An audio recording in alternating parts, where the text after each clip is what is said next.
What's going on, everyone? That Ford Ranger guy here, doing something a little different. My wife had found this chainsaw, only 10 bucks. Doesn't run, it does have a tank full of gas, so I'm sure that's bad. And what I went ahead and did is I found just a generic carb kit on eBay.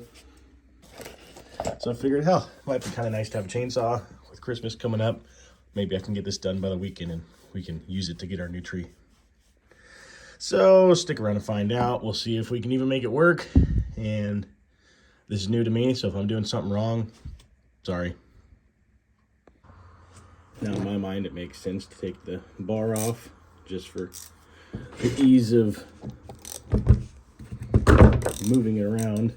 I mean, they're 13 millimeter.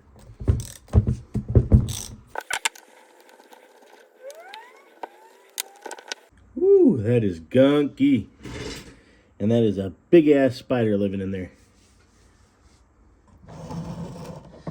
See if I can zoom in on that bad boy. Look at that butt. Yeah, no thanks. I will say I got a good fix for that though. 1 second.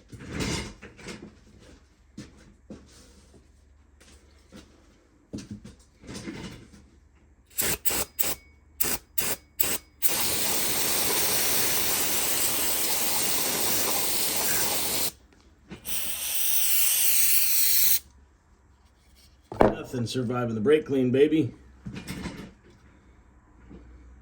And I guess the next best step is to drain the gas out that's in it.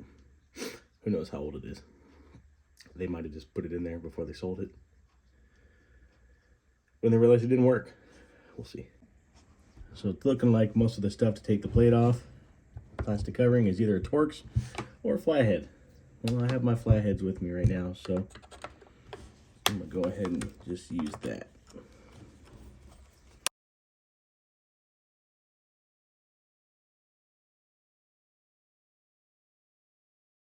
So I'm having to pry it out a little bit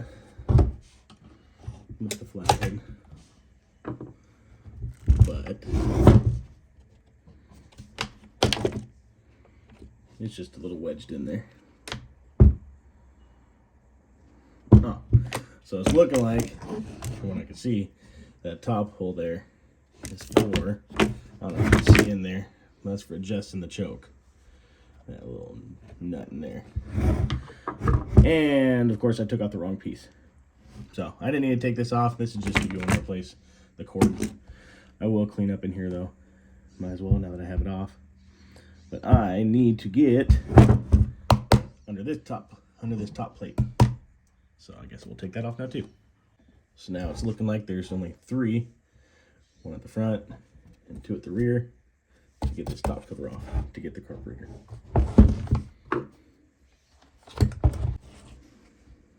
Part of the air filter.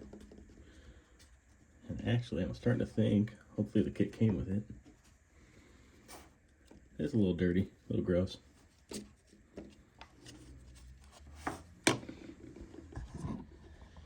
But there's the back plate for it. And we'll be getting in there. We'll start by taking those little nuts off. And that one is a Torx, so I'll have to go get my Torx set to get it off. Couldn't get around it. Those 2 little guys are an 8 millimeter, and the Torx is a T25. Well, so far so good. Upon first glance, the eBay aftermarket looks identical so far, minus a few things like that arm. This one has a little extra leg on it just for guidance, whereas the original does not. But other than that, so far it looks identical, so that's cool. So before you pull the carburetor off, you want to make sure you get this piece off for the lever, like so. And then you're just going to kind of wiggle it until she comes loose.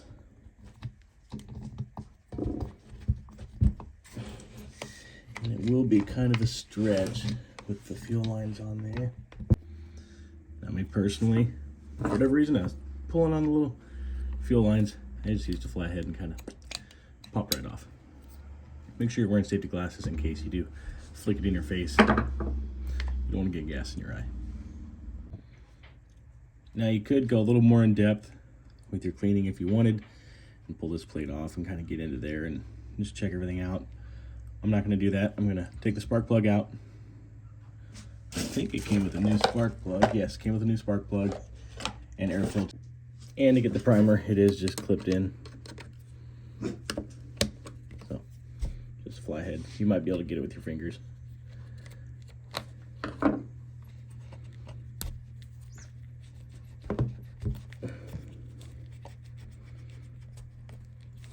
God, that thing, those fuel lines are on there. And then boom, I barely poke it with a flathead and it pops off, so there you go. And the spark plug is a 3/4. It's not terrible. There is a little bit of oil, but I think that's to be expected. Torch R7. Let's see what brand the new one is. Savior BPM 7E.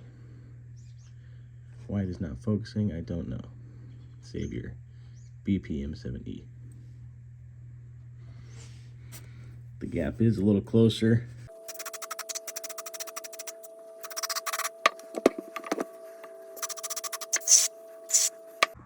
Now that's one thing I've done with the lawnmowers too. I don't know if it's right, but I clean everything with a crap ton of brake clean. Then I just let it dry out overnight and evaporate. And then I go to it the next day.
Let's see if it'll start or if all of this was for nothing.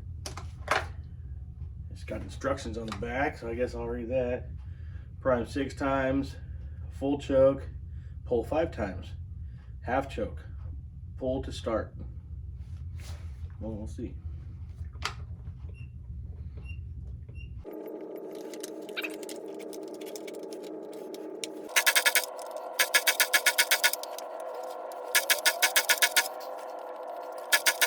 I was having issues where pulling the choke out, it wasn't staying out. So I'll have to figure something out. Something's not lining up right. But we'll go through the process again.